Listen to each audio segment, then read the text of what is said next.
Hello, नमस्कार मंडळी. कशा आहात तुम्ही? आय होप तुम्ही सगळे मजेत असाल. मी पण मजेत आहे.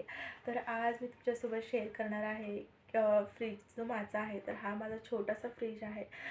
जास्त मोठा नाही आहे. तर हा जे आहे तर छोट्या कुटुंबासाठी पुरेसा आहे. तर छोटा म्हणजेच हायर कंपनीचा हा फ्रीज आहे. आणि तुम्हाला आता यावरचं नाव वगैरे काही दिसत नाही, कारण उजेड नाही आहे, त्यावर अंधार दिसतोय. तर तुम्हाला बॅक कॅमेरा नंतर मी दाखवेलच. तर याची जी आहे तर साफसफाई मी स्वच्छ कसा ठेवते याला, आणि यावर चिवट डाग पडू नये त्यासाठी जे आहे तर काय वापरते मी ते क्लीन करायसाठी, तर ते सगळं काही तुमच्यासोबत मी आजच्या व्हिडिओमध्ये शेअर केलेलं आहे. तर नक्कीच तुम्ही व्हिडिओ हा कंटिन्यू बघा. तर चला व्हिडिओला सुरुवात करूयात.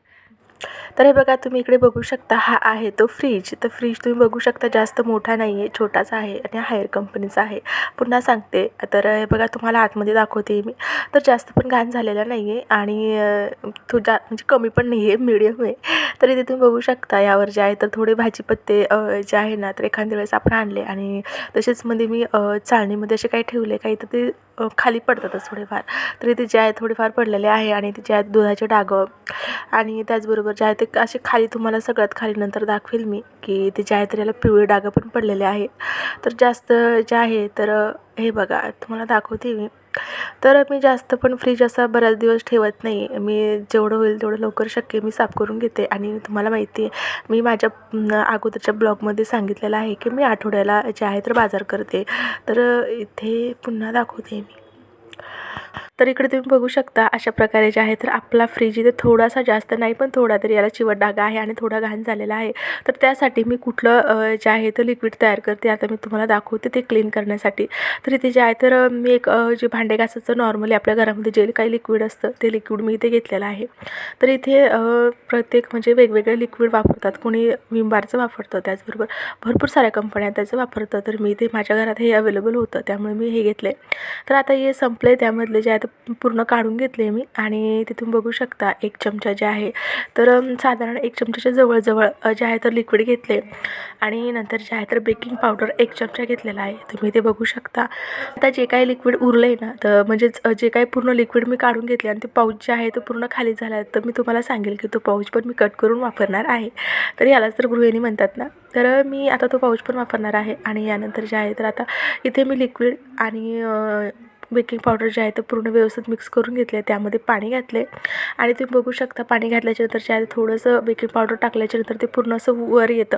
तर छानसं असंच एक फेस तयार करून घ्यायचं आपल्याला. तर छान लिक्विड तयार करून झालेलं आहे.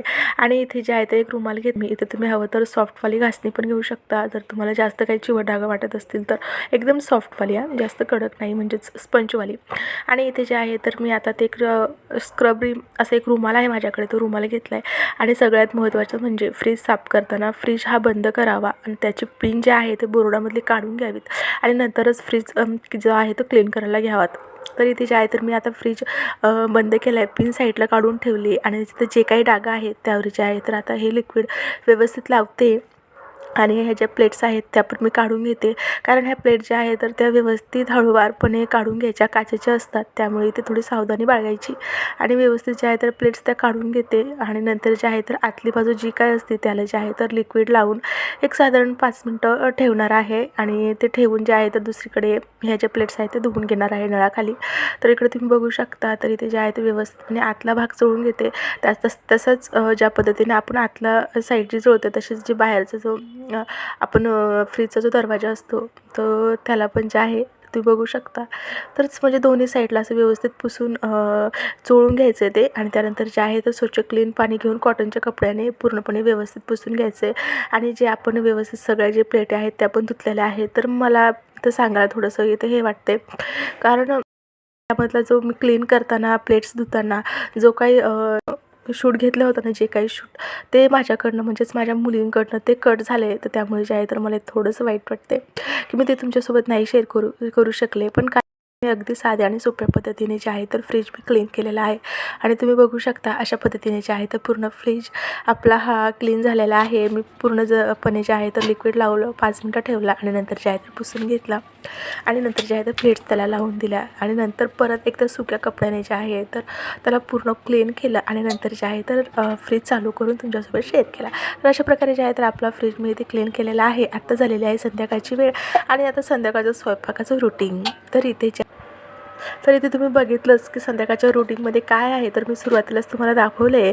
तर म्हणजेच हे सांगण्याच्या अगोदरच तुम्ही बघितलं आहे की फुलगोबी आहे, छान अशी पांढरी शुभ्रीत मस्तपैकी अशी फुलगोबी, त्याचबरोबर काटाळ अशी वांगी आणि बटाटी आणि त्यामध्ये ह्या तिन्ही पण जे आहे तर मिक्स करून याची भाजी करायची मला.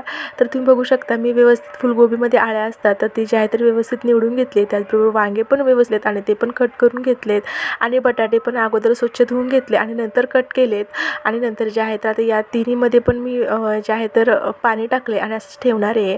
आणि दुसरीकडे जे आहे तर मसाला तयार करणार आहे. तर यामध्ये जे आहे तर एक कमी आहे. तर काय, तर तुम्हाला सांगते मी, मला ते ना या भाजीमध्ये खूप आवडतं आणि ते म्हणजे काय, तर ते आहे मटार. वाटाणे असल्याने या भाजीमध्ये तर आणखीच भाजीची चव जी आहे तर खूप छान लागते. पण ते सध्या घरामध्ये नव्हते, त्यामुळे जे आहे तर घरात जे काही होतं मी तेवढ्यातच जे आहे तर त्याचीच भाजी आता तयार करणार आहे. तर इथे तुम्ही बघू शकता मसाला जे आहे तर मी कढईतच भाजायला घेतला आहे, कारण मला याच कढईत भाजीसुद्धा करायची आहे. रेसिपी तुमच्यासोबत नाही शेअर केलेली, त्यामुळे जे आहे तर पटपट इथे व्हिडिओ पळवलेला आहे आणि साध्या सोप्या पद्धतीने जे आहे तर मी मसाला वाटून, मला ही भाजी आवडते आणि सुक्या मसाल्यामध्ये पण छान होती, पण शक्यतो आज मी मसाला वाटूनच करणार आहे. तर यामध्ये कांदा आणि मी लाल मिरची न घेता हिरवी मिरची इथे घेतली, खोबरं घेतले, धणे घेतले, म्हणजे जे काय आपलं मसाल्यामध्ये साहित्य असतं ते घेतलेलं आहे आणि व्यवस्थित ते भाजून घेते. आता इकडे घेतलं आहे लसूण, तर लसूण पण सोलून घ्यायचं आहे. तर लसूण खूप महाग झालेला आहे, तर गृहिणींना तर माहितीच आहे की लसणाचे भाव खूप डोक्याला चालत आता. तर आता जे आहे तर इथे लसूण, अद्रक, कोथिंबीर ते सुद्धा घेतलेले आहे. मसाला व्यवस्थित भाजून घेतला आहे आणि आता मिक्सरला फिरून घेते. तर इथे जे आहे तर सारखं मला मोबाईल वरती करावं लागतो आहे, कारण माझं स्टँड थोडंसं बघा खराब झालं आहे, कारण त्याचं जे आहे नट थोडा ढिला झाला आहे, त्यामुळे मला सारखं वरती कॅमेरा करावा लागतो. तर आता इथे मिक्सरला मी छान व्यवस्थित मसाला फिरून घेणार आहे. अगदी मसाल्यामध्येच भाजी, त्यामध्ये थोडेसे सुके मसाले पण ॲड करणार आहे, असं नाही की फक्त वाटलेल्या मसाल्यातच भाजी करणार आहे. तर इथे तुम्ही बघू शकता मसाला वाटता वेळेस मी मसाल्यामध्ये नेहमी मीठ घेते, त्याने जे आहे तर मसाल्याची चव पण छान लागते. तर हे बघा, तर तुम्हाला मी माझा एक किस्सा सांगते. माझं नवीन लग्न झालं होतं आणि त्यावेळेस जे आहे तर माझ्या सासूबाईंनी मला मसाला वाटायचा सांगितला होता आणि मसाला जो आहे तर पाट्यावरती मला वाटायचा सांगितला आणि मसाला मी वाटला. पण वाटल्याच्या नंतर जे आहे तर त्याने जे आहे तर त्या मसाल्याची थोडंसं म्हणजे तो खाऊन बघितला आणि त्याची चव जी आहे तर बघितली आणि त्यांना जे आहे तर मीठ कमी लागलं त्यामध्ये. तेव्हा त्या म्हणाल्या की नाही, की तू मसाल्यामध्ये मीठ टाकलेलंच नाही. पण मी जे आहे तर सारखी तेच बोलायची की नाही आई, मी यामध्ये मीठ टाकले, पण त्यामुळे नाही की मसाल्याची चवच लागत नाही, तू यामध्ये मीठच नाही टाकलं. तर खरं सांगते प्रेक्षकांनो, मी इतकी आणि माझ्या लग्नाला जे आहे तर एक साधारण 8 ते 9 दिवस झाले होते. तर मला ते इतकं वाईट वाटत होतं ना, त्यामुळे मी इतकी रडत होते की मी खरं बोलते, तरी पण यांना विश्वास बसत नाही. तेव्हापासून जे आहे तर मला अद्दल घडली. मी जे आहे तर मसाल्यामध्ये मीठ जे आहे थोडं जास्त प्रमाणातच टाकते, जास्त पण नाही, मीडियम टाकते. भाजी शिजवता वेळेस जे आहे तर त्यामध्ये मीठ थोडं कमीच टाकते. तर इथे जे आहे तर तुम्ही बघू शकता. तर इथे अशा प्रकारे जे आहे तर माझा मी लग्न झाल्याच्या नंतरचा नवीन किस्सा तुमच्यासोबत शेअर केलेला आहे. तर इथे जे आहे तर भाजीला मी व्यवस्थित जे आहे तर आता फोडणी दिलेली आहे. तर कशा प्रकारे दिली आहे तर तुम्हाला हे व्हिडिओमध्ये दिसलेलंच आहे. तर चला भेटूयात पुढच्या व्हिडिओमध्ये.